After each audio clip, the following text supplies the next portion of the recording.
Think back to the last time you had a school lunch. How did it taste? Where did the food come from? How nutritious was it? Within the past few weeks, I've had vegetarian stuffed peppers, local fish, Chef Paul's famous black bean patties, butternut bisque soup, and the list continues. Not only does our head chef, Paul Carenti, or as we like to call him, Chef Paul, provide us with delicious lunches, but he's also able to supply us with local, fresh, sustainably farmed food during the fall and spring. I decided to follow Chef Paul around to his local vendors and figure out where our food comes from and how we can afford it. Our first stop was Springdale Farm.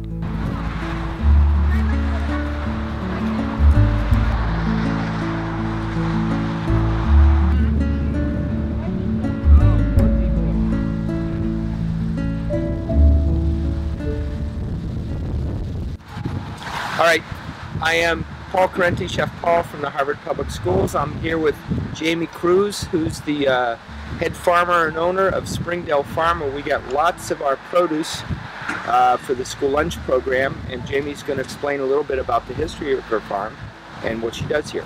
Jamie? My family farm has been with us for 4 generations. My great-grandparents purchased it back in 1931 during the heart of the Depression. It was a huge undertaking at that point. It was the only ground that they could afford. It was the worst ground in Littleton, they claim. I am the 4th generation to farm here. I own the operation with my mom, Paula. This is our home farm. We're also farming over in Groton, where a majority of our beef cattle is raised, our corn, and our winter squash. Here at the home farm, we have our farm stand, our CSA pickups for vegetables and meat. CSA is community supported agriculture, so you would buy a number of shares. It's generally in a number of weeks. Let's say you'd buy a 20-week share of a farm, so every week you would get a mix of what they've produced, and it can include, but is not limited to, a whole bunch of stuff. Meaning if they have a lot of zucchini or green beans or fruits or eggs or different things like that, you'll get a big box of all this stuff, and it's very flexible, and what it does, it allows you to take home produce at the peak of ripeness and to be creative with your cooking, because you never really know what you're going to get. What this does for the farmers, it allows them a cash flow and a customer base to keep their operation going rather than just depending on a farm stand. Today is Sunday, and we have a youth group down there building scarecrows to decorate our roadside stand. Here we practice integrated pest management, which is a program that is called the Partners with Nature program. We use very sustainable production practices. We don't use any restricted pesticides or chemicals. We are pretty diversified. We raise a lot of livestock that we sell at our farm stands to restaurants and through CSAs, and we're small fruit and vegetable growers. It all sounds fantastic, but how can we afford to buy locally instead of receiving large shipments of food supplied by our government? At Wilkins Farm, I figured out how a school could purchase local produce for a reasonable price. Chef Paul, yes, I'm here again. This is my friend Lisa. Hi there. She manages Wilkins Farm Stand here, and Lisa will email me things that they have coming in the farm once or twice a week, and I'll come by here and pick everything up. And we get a lot of basic vegetables from here, a lot of potatoes, a lot of onions, a lot of carrots, parsnips, tomatoes, things like that. They're of generally excellent quality, and we get very good prices here. So, Lisa, if you want to tell us a little bit about what you do here and you know, the kind of things that you grow. Well, thank you, Chef Paul. You're welcome. Over to Welcome. you. Over to you. I feel like I'm in New York, but we're still in Pepperell, Massachusetts. Yes, we are. No, I appreciate it. It's nice having a relationship with Chef Paul here. I appreciate getting to know him, and I think it's a great idea for the kids to be able to eat the fresh food and to be able to find, you know, to actually see what it is. Like some kids might not know what it is, and be able to taste it. Yep. And have somebody know how to use everything that we have, even right down to celery root. Yep, that's a big it's a big plus. A lot of folks don't realize that for every like 1 tomato you get like this that's perfect. Right. There's 3 that may have a little nick or a little blemish, and we're able to get very high quality. It has nothing to do with the quality, it's just cosmetically. We're able to use these things that otherwise the farm stand may not be able to sell as first quality, but we get a break on the price, which is great for us, with the same quality, so it works out for both still parties. receiving the flavors, but you're For just example, like the cucumber like that, we're going to cut this up. We'd still use this, even though most people are going to want that perfect cucumber. Long green cucumber, Yep. The good relationships between Chef Paul and the owners of local farms foster a strong sense of community. Additionally, by partnering with farms Chef Paul trusts and knows, he enables transparency about the process of obtaining food for school lunches.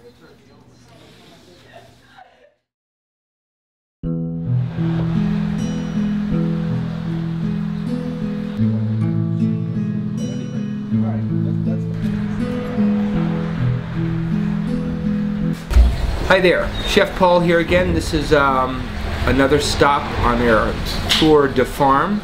We're at Westward Orchards in Harvard, Massachusetts. Everybody knows Westward Orchards. And here we have, just to show that Daddy doesn't just eat healthy, the best cider donuts around are made right here by Mr. Green. But one of the ladies who really runs this place is Stephanie Green. She's the my contact here. Stephanie I met way back when she was a graduate from the Bromfield School, and Stephanie is going to tell us a little bit about her family farm. We are a 4th generation apple growers, and we also now have added some vegetables. We have a CSA program, which is Community Supported Agriculture, so that helped us kind of branch off. So we now have tomatoes and broccoli and cabbage, which you picked up today, and some different vegetables throughout the season. Apples, many different varieties, as well as peaches, pears, plums, nectarines.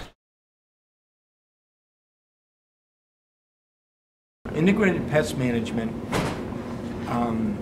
is a system wherein farmers spray for pests or molds only when necessary. Here in the Northeast, it's wet, it's damp, the weather can change on a dime, and farmers do have to occasionally spray to protect their crops and to get a yield. It's not something they like to do for 2 reasons. One, I've never met any farmers that like pesticide. They don't. And 2, pesticides are extremely expensive and extremely tightly regulated because they're so toxic. So what farmers will do, they'll put up traps. You may have seen them in an orchard. There'll be a big red ball that'll hang from a tree and it's sticky. And if they see that there's a certain insect and there's a lot of them, they may spray for that. And this helps them instead of just spraying indiscriminately for everything at any time. They may only need to spray when absolutely necessary, which helps the environment enormously and helps the bottom line, again, because these pesticides are so expensive. So we do have Glenn, who comes out every week to check the different locations, because we do have orchards throughout town.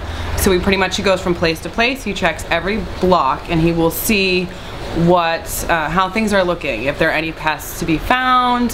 He monitors the weather, because when you have certain wet conditions, that's the perfect formula to get different insects or mold or different things. So he comes out every week and monitors every location that we have, and he kind of formulates a plan for us to follow for the IPM, so that we are using the minimum requirement to keep everything so that it is, of high quality.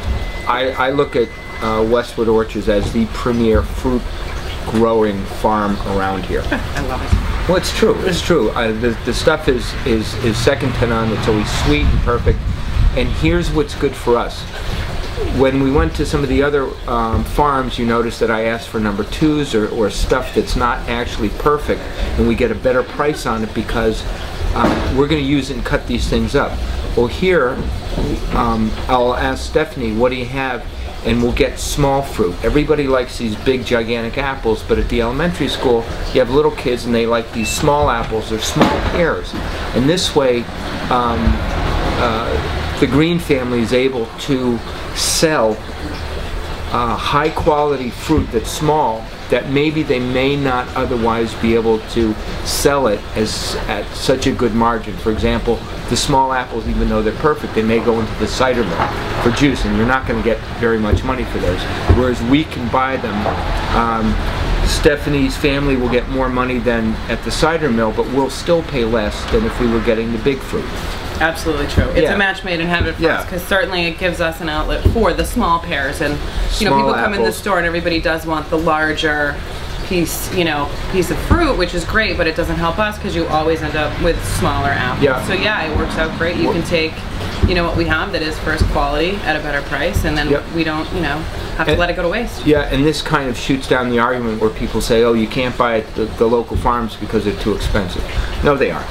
I mean, I just went to Springdale today, and I'm here, and I look at the price list, and it's a lot less than I would get. You know, the cost is a lot less than I would pay from any one of my wholesalers that brings it in. Tiny, beautiful purple cabbage. See? People want big ones, we buy the small ones. This whole case was $8. This will feed all of us. Great stuff. Beautiful little red pears, look at that. Small apples, absolutely perfect. These are galas. All right, so we're back off to Bromfield. Put this in the cooler.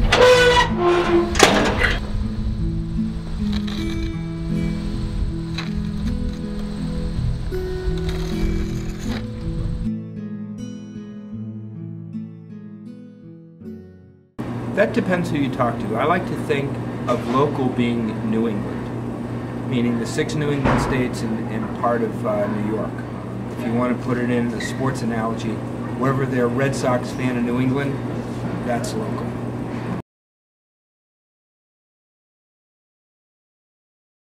Well, first of all, you have to consider what I'm looking for and why. We're responsible for feeding approximately, well, we have 1,300 kids in the school system. At any given time, at least half of those kids are going to eat lunch. More than half of those are going to eat something from us. A local farm that's been in business for 4 generations or 3 generations means that they're above board and they're a good business. If not, people wouldn't do business with them and they would go out of business. It's not like, let's say, someplace like Florida, where there's such a transient population that you can pull the wool over people's eyes for a bit and get away with it, make your money and dash out. You really can't do that. So I'm going to go, so reputation means a lot to me. Second, I'm going to go there and use these things. I'm going to use my ears, my eyes, and my nose. Look around. You can tell if a place is orderly, neat, if the people working there are happy. The question comes up, is buying local cheaper? And that's an interesting question, because in the business we're in, the bottom line is the bottom line, and we cannot lose money. What's cheap? If you want to buy cheap food, you get what you pay for. If you've been to any of the big box stores and purchased a cake, as opposed to going to a bakery and buying a real cake, you know that the quality is totally different. And again, you get what you pay for. When we buy local produce, tomato to tomato, is it cheaper? Maybe not.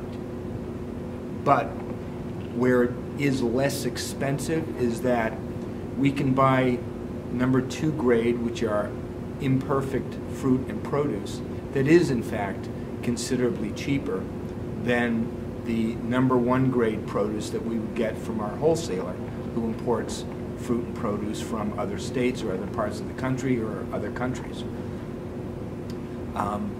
At the end of the year, when I look at what we've spent on local produce as opposed to purchasing it from our wholesale vendor, it is cheaper, less expensive for us to buy from our local farms because we shop smart and they give us the information we need to be able to shop smart, meaning we buy things that are abundant, plentiful and in season. Take away the money part. Local produce tastes better, it's yummier, and it's much more nutritious than factory farmed produce or meats. And that's just the nature of the beast. The small farms here spend time using organic or almost organic practices. They use manure instead of chemical fertilizers, and you can taste it. You taste a carrot from California, or you taste a carrot from a local farm, it's night and day. Or a locally grown tomato as opposed to one of those green hard things that you get from a wholesaler. So I would say that yes, it is cheaper for us to buy. Is it easier? Absolutely not. We have to, as our filmmaker has seen, it's a lot of effort to get in the truck and go to the farm and pick the stuff up. But if that's what you love to do, then that's what you love to do and you do it. At the end of the day, I would much rather talk turkey with the farmer and buy his stuff than I would just get on the phone and ordering from somebody who I really don't know. All right, so we have, here's the back of our truck that's filled with stuff that we got from a couple of the farms.